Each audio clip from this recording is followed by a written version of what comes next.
Welcome back. Welcome back to the Kovacs report. All the reviews are done. There's not a lot of news out there except for announcements of more Marvel events. So I want to look at these upcoming events and talk about events in general from Marvel this year and going into next. So we're going to go through these articles. I'm going to highlight some of the costs of these events, okay, because I don't think people realize just how much these things cost. I'm doing this completely on the fly. There's no script, so bear with me. Let's find out what we can find out. But before that happens, don't forget, there's probably going to be spoilers in these articles. Like the video if you can, and definitely hit subscribe. So let's start with Armageddon, the brand new Chip Zdarsky-led Avengers event that's coming in 2026. Okay, let's find out what it's about. Then we'll go into really what this video is really trying to get across. So crafted by industry superstar Chip Zdarsky, Armageddon will impact the entire Marvel Universe, changing the face of Earth's mightiest heroes in a way not seen since Avengers Disassembled. The event that redefined the team for the 21st century. Let's just take a moment there. For me, I thought Avengers Assemble was incredible. The tie-ins are pretty damn good. Bendis was doing an amazing job, and I really enjoyed it. There wasn't 15 other events going on that year either, so it really did have an impact. Now, is this a sort of signaling of Bendis coming back to Marvel? Well, who knows? I'm pretty sure they're going to shoehorn him into something Avengers-esque with his return, but that's another video, another day. So this says groundwork for the event will be laid in incoming, or rather upcoming storylines in Zdarsky and Zdarsky's Captain America, as well as recent developments in the Ultimate Universe, specifically Miles Morales returning home with original boxes in Ultimate Spider-Man Incursion number 5. Yes, they are trying to merge 616, 6160 universes. I'm not sure how it's going to work out, but we've had this very ambiguous poster, let's say, witness the origin of the end. And we got some kind of caped hero here, I think holding one of these origin boxes. Now, if you're not sure what an origin box is, if you're not following the terrible Ultimates Incursion storyline, okay, or Ultimates in general, Iron Lad, he's been giving heroes these origin boxes so they could become the heroes that they never became, because the maker basically in this 6160 stopped them from, for example, being bitten by a radioactive spider, maybe, you know, becoming Hawkeye, becoming Captain America, whatever. He prevented heroes from existing. And these origin boxes gave these people a chance to become the heroes that they were all destined to be. Now, some of these origin boxes, except these origin boxes are a little bit different, have been brought back from the 6160 Ultimate Universe into the mainline 616 universe by Miles Morales in an absolute terrible miniseries called Incursion. However, the origin box themselves are a good idea. Now, these origin boxes are unstable, which implies to me they might not be so generous with the powers they give, in the sense that it might not be very heroic. It might be creating some villains or some fractured heroes. So I'm going to assume this is maybe Sentry. It's time they sort of dusted off Sentry. This is an Avengers book, okay? This is reassembling to disassemble to reassemble the Avengers. Why not bring Sentry back, who was such a sort of central part of that disassembled run way back when? So it makes sense, right? It makes sense. You know, Armageddon assembles is the sort of tagline there. So that's what I think this is. I think they're trying to merge these two universes, or at least bring some of the 6160 back in 616 with a huge Avengers relaunch, bring back the Sentry, announce, you know, Bendis writing one of the books, all sort of masterminded by Chip Zdarsky. That's what I think's going on here. It says Avengers assembles in June, but the countdown starts now. Check out a promotional image. There's a promotional image. You've seen it. Okay, so they're going to start laying this up in Captain America and a few other books as well. Now, let's move forward a little bit. Wolverine, Weapons of Armageddon, paves the road to Armageddon. So this is going to be the first of the miniseries and all of these tie-ins that, you know, usually come with these events. This one sounds interesting too. It says Wolverine, Weapons of Armageddon by Chip Zdarsky and Luca Maresca. A lead-in series to next summer's Armageddon event arrives in February 2026. So all of these events are really packed into short amounts of time. They're overlapping each other. You know, we've got Imperial, Age of Revelation. We've got this new Avengers Armageddon being announced. We've got One World Under Doom was another event. We've got Death Spiral, which is the one that's leading into the Queen in Black Spider Universe main event. We've also got all sorts of tie-ins, one-shots, mini-series going on, and they all seem to be overlapping. And we're going to look at some of the costs of these events in a minute, but let's find out what this is all about. So Armageddon is coming, teased last week, the game-changing event from Superstar Ride. Chip Zdarsky will have a major impact. Okay, we know all this. Let's get to the meat, shall we, boys? Let's see. Okay. Written by Zdarsky and drawn by dynamic artist Luca Maresca, who has been doing Superior Avengers. Wolverine Weapons of Armageddon marks the first chapter of the biggest story of the year. The pulse-pounding leading series sends Wolverine on a pivotal mission to track down the latest victim of a new superhuman experimentation program, only to discover a mysterious power at their disposal that could change everything. Armageddon strikes the Marvel Universe when an old acquaintance drags Logan into the search for a new abducted mutant subject. So this is going to cross over the mutants too. The terrifying methods of the defunct Weapon X program are revealed to be alive and well. As Wolverine follows the scent of the feral Tyler and the scent of his own trauma, he finds himself in a deadly race against a super soldier creating corporation called Prime Warrior, which has just hired a very familiar face, the fully armed and upgraded Nuke, who was a great character. I loved his run in Miller's Daredevil. Looked really cool. So listen, it does sound interesting. It's treading over old ground. We're always going back to the old ideas, aren't we? Nothing really new here. Weapon X, weapon, whatever you want to call it. But the art looks nice. Creative team sounds interesting. Let's look at what we got here. So this comes out in February, like I say. So the Road to Armageddon starts with Super Soldiers, starts Weapon X program. Wolverine's going to kick off the end of everything, Zdarsky explained. For readers of Captain America, this is essential. For readers who want to know where the Marvel Universe is going, sane. I'm pretty thrilled to tell this massive story, starting in Cap and really kicking off here in Wolverine Weapons Armageddon. So it's the same old shit, isn't it? It's read all these lead-in books to this other huge event, which is going to sprawl out into all these other books that you have to buy with 1,000 variant covers and 20 bloody blind bags. It is the same stuff over and over again, and you just get one event that leads into another and another and another and another. Events used to have impact back when I had my own comic book store. You get one huge event a year, really, you know, or you got one event which started, ended, and then the next event would start and end, you know? And that's what they're not doing. They're just layering and layering and layering these events. They're convoluting everything. There's so many books to collect if you're a collector, which we're going to look at in a minute. Anyway, let's see what else he has to say. So people often ask me who my favorite character is to draw. Okay, I guess this is Luca Maresca talking here. And my answer is always the same, Spider-Man and Wolverine. I love drawing Wolverine in action, capturing his expressions, but I also love drawing Logan and giving him all the nuances of his tormented soul. What makes it even better is working with Chip Zdarsky, who I got to know and love during his run on Daredevil with Marco Cicchetto.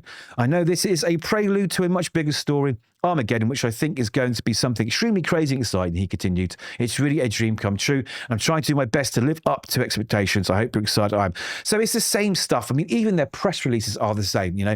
This is going to change the universe like never before. The biggest event, the most earth-shattering things going to happen. Everything will change for Wolverine. And then you get these events and nothing really changes. It's not like the old days, you know. And again, eventually everything gets rewritten and retroactively changed. But some of those events in the past meant something. The whole Adventure symbol was amazing. House of M was, really something that impacts Marvel U. This Civil War stuff, have they sort of reverted a lot of that? Yes. But you had some change that led on to some interesting books. Now, let's just check out Null. All right. Now, this is another series that's going to kick off leading into the Queen in Black huge event, right? Which also ties in with the Spider-Man Amazing Spider-Man, Death Spiral, sort of mini series with Venom, which is of course going to include all of the Spider books, right? So that's going to cross over through everything, okay? And you don't have to buy these books, I know. Some of these books you're already buying, but it's put so much pressure on you, the comic book reader, the person buying it, and the comic book stores, because don't forget, right? These events must be absolutely backbreaking for small comic book stores. They have to order in so many books, and they're not selling them all. They're selling, yeah, they're definitely selling some of those variant covers and everything else. But even then, to get some of these variants, they've got to buy such a huge amount of books to get that one variant. And does the math, does the math calculate profit in the end of the day? When I had a small comic book store, it used to kill me getting a 1 in 25. So I'm thinking, am I going to sell those 25 copies? I don't know. But what if 2 customers want one of those? I've got to buy 50 copies. What if 3 want the variant cover? It's really, really, really difficult for comic shops as it is. And this puts so much pressure. But they say, yes, but it's driving many more people to the comic book store to buy all these books. Well, I don't know. I don't think so. I think we're having more comic book stores shutting every single day than we've ever had before, personally. That's what I think. Now, no matter what the press tells you about this is a great time for comics, I really don't believe it. I think those figures have just been finessed to make it look like everything's good. And you will get exceptions to the rule that are doing amazingly in their comic book stores. However, like I say, they're making it excruciatingly painful to sell comics because there's so many variants of every single issue nowadays. Every single book has a variant or a blind bag, and that again is a pressure on comic book stores and us as collectors. Some of people are completionists. Some can't live without getting all 26 covers of the latest book. And the amount of money that you're pouring into these variants, right, to put into your collection means you're not buying books somewhere else. So other books are suffering. And that has a knock-on effect for that book. It gets cancelled. The comic book store can't handle buying all these books at the end of the day as well. It's just crazy. These events are crazy. Think about it, right? Let's just look at some of these events, right? Age of Revelation, right? Wow. Let's see how many books we've got in Age of Revelation. There are 56 books. 56 books in total for the whole event. Now, you want to say, yeah, but you don't need to buy any of them. I know that, right? But if you want the whole story, most collectors are going to buy every single book and then probably multiples because they want the variants too. 56 books. Now, would that be bad if these stories were good? Well, it wouldn't be too bad, would it? Because you're getting value for money. But I can tell you, I'm reading every single one of these titles, and most of them are absolutely shockingly bad. I'm not even going to mince any words anymore or be polite about it. Most of these books are shite. Absolute trash books. They really, really are. So you're not even getting value for money. This is just Age of Revelation. Now, bear in mind, there are other events that are simultaneously going on at the same time. I mean, you've also got One World Under Doom, which was going while Age of Revelation's going. That was 82 books. So again, if you are a completionist, you will want to buy all 82 books, possibly some variants. And were they all good? No, they weren't. But you'll say, Angelo, they buy Fantastic Four anyway. But okay, do they buy Doom Academy as well? Thunderbolts, X Factor, Weapon X-Men, Storm, Red Hulk, Doctor Strange, NYX, Iron Man, The Amazing Spider-Man. It just goes on for Doom's Division.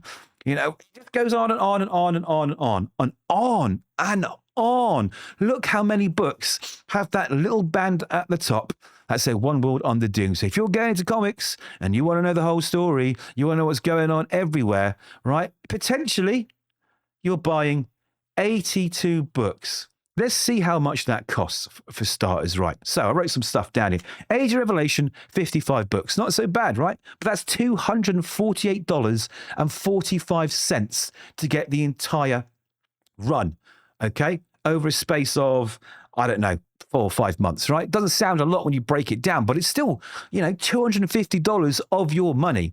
Let's look at One World Under Doom. Okay, I know this is a bit more extreme because, You're not going to buy every single book. Some of these you're buying already. But those 82 books are $347.21. And of course, if you're getting that, maybe you're buying Imperial, which is not so bad. It's like 10 or 11 books. And that's like $54 as well. You add all that up. Let's just say you do all 3 events this year. Okay, and you buy every single book because you're a die-hard Marvel comic book fan. That's $650. $650 for what? Now, bear in mind, that does not include blind bags. It does not include variant covers. That is just your bog standard number 1, number 2, number 3, number 4 issues of all of these events. Yes, again, you'll say, yeah, but not everyone buys everything. But that's not the point, right? This is Marvel putting pressures on the comic shops and you to buy every single book. And of course, Age of Revelation isn't stopping there. No. That's leading into Shadows of Tomorrow. And the Shadows of Tomorrow, that has 11 books just to start with, to sort of relaunching everything. Loads of new number 1s, loads of new variants, loads of new blind bags. Why?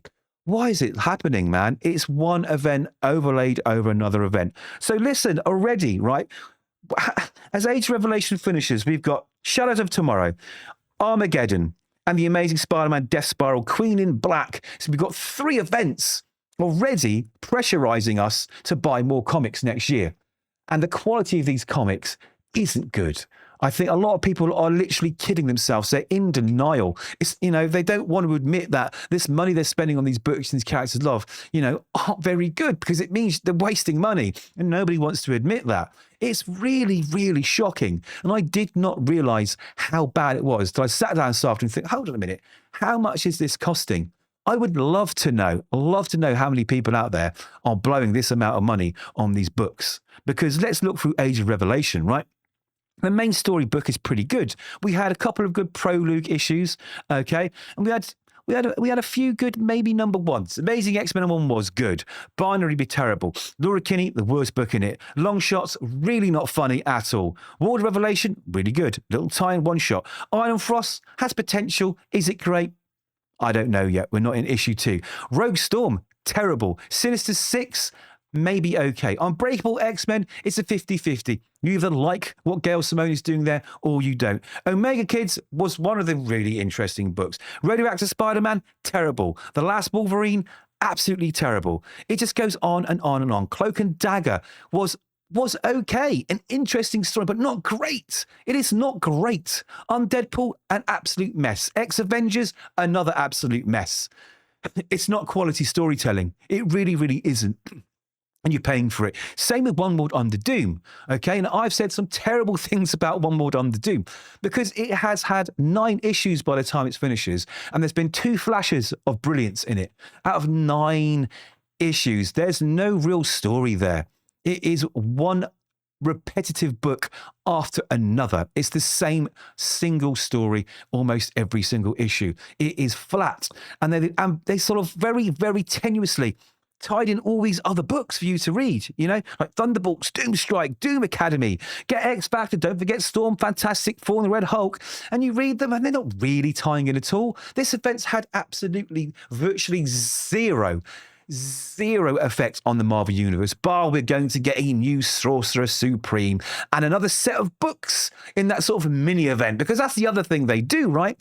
These are called events, but then you get these mini events like the Sorcerer Supreme stuff where you've got the Wiccan book, the Doctor Strange book, and the Sorcerer Supreme book. So 3 books in a little mini event. Same thing with the Spider thing. They did that little Spider universe thing, I think, as well during the year. So it's all these little mini events where you have to sort of not necessarily buy 30, 40, 50 books, but you're buying 3 or 4 books a month you wouldn't get because, well, I'm reading the thing that's going on with the spiders. So I'm going to need to get, Ghost Spider. I'm going to need to get Venom because they reference it in that. And oh shit, I'm going to need Miles Morales too. It's like the last 2 issues of Miles Morales that sprung out of Incursion have had plastered across the advertising on the covers, the fallout from Incursion, and you read it and there's nothing. There's no link to it bar one and a third, I think, pages at the back that literally just shows you 6 panels of what happened at the end of Incursion. So they're even false advertising that there's these big changes happening in these other books. And they're really, really not. And it's really, really stressing me out. It's really worrying me because the state of comics, everyone says the state of comics, it's an overused sort of phrase at the moment, right? And people go, oh, you're just being negative. I'm really not. I'm just looking at the reality of the situation. I'm not one of those channels where every single one of my videos has that bait and switch clickbait title telling you how terrible comics is, or how terrible someone is, or how terrible a character is, or how Marvel messed up and DC's doing it all wrong. Yes, I'll mention those things occasionally when it's relevant to what I'm talking about. I'm just an honest channel. And this is an honest concern. Having been a reader of comics all my life and a collector of comics all my life, having run a comic shop for 15 years, been a writer of comic books, right? I think I'm sort of seeing it from all the angles here. It is terrible. And even the creators themselves, they're affected here too, because they are given a short amount of time to try and write a decent story with so much editorial pressure. Okay. How can they pump out decent books? So the quality of the book is fair. Now, there's a lot of creators here I believe Marvel should just absolutely flat out fire because they are talentless. And I'm not going to go into those names. But there's a lot of creators there who I believe are very talented and not putting out good work. Why? Because they've got 3 events they've got to worry about this year. They've got to write their story, try and figure out how to make it work within the larger picture of the event, compact it into those 5 issues to get the trade out. Then they've got the editorial pressure. And I'm going to mention one, Nick Lowe with Amazing Spider-Man, with his boot heel on Spider-Man and Peter Parker for God knows how many years, destroying the book every single month, right? Dictating to writers what they can and can't do. You know, that's what's happening here. So everyone suffers. The creators, the buyers, the distributors, the comic book stores, the fans, everyone is suffering here because it is so much. It is oversaturating the hobby. Can they get their way out of it? Yeah, they can, but they won't because they are still making a ton of money because we're still buying these books.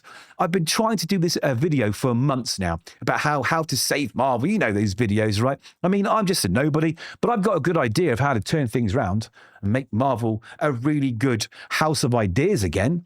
But it doesn't matter what I think because the fans' opinions really do not count at the moment. And that is very evident by the interactions with a lot of editors, a lot of creators. It just seems to become this little boys club or little girls club or whatever, okay? And you don't get a say as a fan. You've just got to buy this slot month in, month out, month in, month out. And there's a generation of readers here that are lapping it up, thinking it's the greatest thing they've ever read because they have been fed this shit for years, and they believe this is the definition of quality, right? They're not going back and reading some of the classic stories or some big runs from even 10 years ago. Or even, I don't know. I don't know how long this has been going. It's been going on a long time, right? But they don't.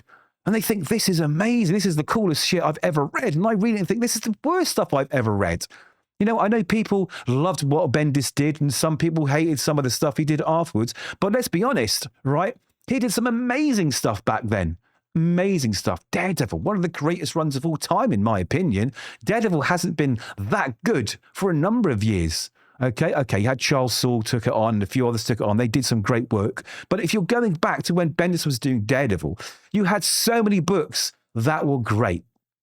And I mean, really great. You would go down the comic shop, Captain America would be good, Daredevil would be good, Amazing Spider-Man would be good, Fantastic Four would be good, X-Men, Uncanny would be good. You'd be getting all these core characters, Iron Man, they were all good. And if they weren't bad, right? You were like, okay, it's an off month. Now you go down and you're picking up these books and they were all just pumped out on Friday. I don't know, they must have like faxed in the script, the scripts at the end of the day, just knocking it out. And that's not the way to run a comic book company, but that is what's happening now. I'm just tired of it. I'm really tired. I've been holding back making this video for quite a while because I know it's a rant. But these events, they are just mind-blowing. I mean, let's just look at the relaunch for Shadows of Tomorrow, right? So they've been gearing you up. They've taken like 55 books to get here, okay? And they're going, right, guys, we've got 2 issues of X-Men in 1 month, issue 23 and 24. Okay, that was an ongoing anyway, right? And then Uncanny X-Men, of course, is now going to be changed because of it. And now we've got Wolverine's back because these books went away to be replaced. So they're sort of coming back and replacing what you've been buying, but they're still relaunches, right? And then now we've got Inglorious X-Force, a new book. We've got a new Rogue title. We've got Magic and Colossus, a new title. We've got Storm, Earth's Mightiest Mutant, new title. We've got a Cyclops book. We've got Generation X-23 book. We've got Wade Wilson, Deadpool. And it's like, right, this is our next push. So not only are they pumping out, all these overlapping events, they're constantly relaunching these books, pressurizing you to jump on as it's a number one. And there's various reasons why they do it. I know, encourage new readers, a fresh new start, etc., etc. But come on, it's constant. It is so constant, the pressure of not one book, two book, three book, but like 11 books that month. They're going to be forcing down your throat at the same time as getting you to invest in overlapping events and variants and blind bags and all the other gimmicks. It is bad. And how many of these books are going to last? Let's be honest. Let's just look at this, right? And I'm going to be me. I'm going to be me. So X-Men, Jed McKay's been writing that for ages. I think this is his swan song. Maybe he's moving on to something else. All right. Okay. So we've got Wolverine. Saladin Ahmed's been writing it. It's been absolutely terrible since issue number one. Terrible, terrible, terrible book. That's not going to change. Okay. Inglorious X-Force. This might be a really funny book. It's not going to last 10 issues. I guarantee it. Rogue. I guarantee Erica Schultz, everything she touches isn't very good. I'm sorry.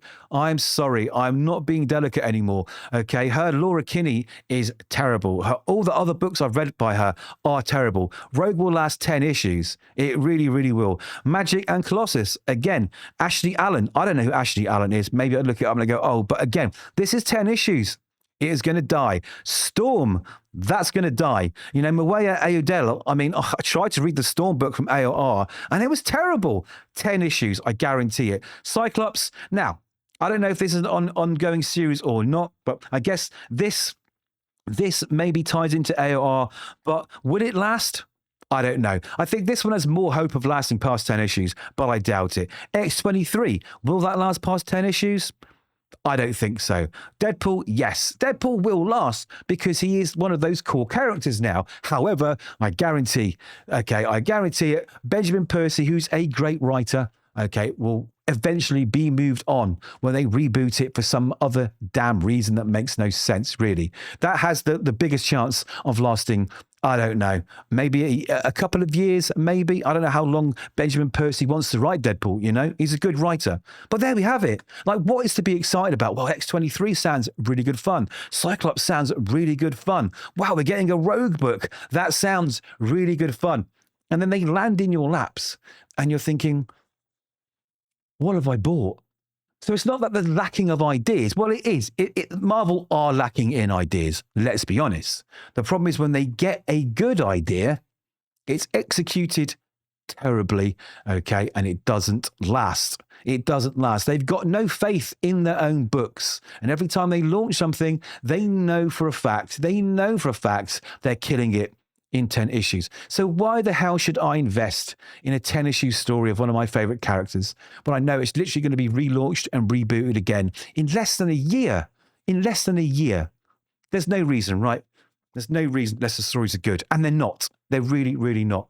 So I'm really, really confused as to Marvel's sort of method here because it isn't working for me, right? And I think my age group, maybe, I think I'm quite a majority. I think I'm in the majority of comic book readers. Will I be reading in 10 years? Yes. So it's not like, well, they don't care about you. They want this younger generation to come in that, like this slop, But I think that I'm going to be around long enough to matter on those sales charts. I've been buying comics since I was, 5 years old, for Christ's sake. Pocket money, or my grandmother buying books. I never really got pocket money at 5 back in those days. But it's just crazy. Just absolutely crazy. I don't know. I just don't know what to do. And again, the Ultimate Spider-Man is another classic example. You might as well call that an event too. They got you to invest, in 2 years worth of stories just to whip it away from you and say, by the way, you've read that story. You might have enjoyed it, but it's over now. Why not continue it? Well, they're going to bring it back. No, they're not going to bring it back. Yes, they are going to bring it back. Why take it away in the first place? Is it because another #1 that they can celebrate and publicize and get 15 variant covers and 2 blind bags and loads of new release #1? Probably. Yeah, probably. Is it because they realize that actually the stories are shockingly bad, bar 1 or 2 of the books? I don't know. They'll never admit it. But again, it's just an event, isn't it? It's an event. The Ultimate Universe was an event. It was never a series. It was never a alternate universe that is going to last a number of years. I mean, if you go back to the original Ultimate Universe, Ultimate Spider-Man was brilliant. One of the highlights of my month, every single month. And that ran for ages and ages, as did some of the other books. They brought small runs in here and there, but it complemented what was going on. Some are good, some are bad, right? Sometimes it's a 50-50, but with what's going on now, it really is an 80-20. It's 80% chance that it's going to suck, But there's always that small minority on the internet telling you that you're wrong, you're wrong, you're wrong. This is a brilliant book. You don't understand it. You're old. You're bold. Or sending a death threat because I said Amazing Spider-Man 14 or 15 was terrible. I didn't like what was going on in the book. It's insanity. It's insanity. And it's not sustainable. It's not sustainable, right? Things are more expensive nowadays. Comics are no longer that disposable sort of little mini treat that didn't cost a lot. It's an investment. $3, $4, $5, $6 for an average comic book. And when you add that up, like I say, okay, and again, you don't have to buy all of them, but there is the pressure. You've got 55 books that you have to buy here. It's $250, man.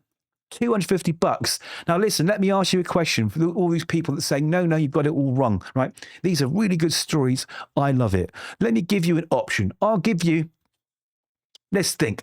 I'll give you Frank Miller's Daredevil.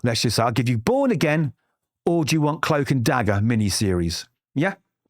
Which one would you take, really, right? I mean, you could pick all sorts of different amazing books from the past. Yes, okay, they were pinnacles. But let's be honest, right? Desert Island books. Are you taking Age of Revelation? No, you're probably not. Are you taking Imperial? No, you're probably not. Are you even remembering that One World Under Doom came out? No, you're not. You're going to take those tried and tested classics. And I'm telling you right now, there are creators out there that can write books as good at that on a monthly basis, if Marvel allow it. But they're too mixed up, right, in offering diversity and all this. And now, well, I'm not going down the woke thing, but what I'm saying is they can achieve all of those diverse things they want to do. They can create things for everybody. They can give and deliver all of these books to different audiences and still deliver great stories, all right? Don't just put a book out because you want the black community to read your books. Don't just put a book out because we want to target, the LGBTQ. Don't put a trans book out because you just want to grab that and then you'll end it in 10 issues. I'm sure they want their titles to last more than 10 issues, right? You can still do it with quality instead of just signaling to these people. All right. And the thing is, when you take that book away, or someone like me says, oh, that book's out there purely because of this, it's ideology bullshit, I get attacked.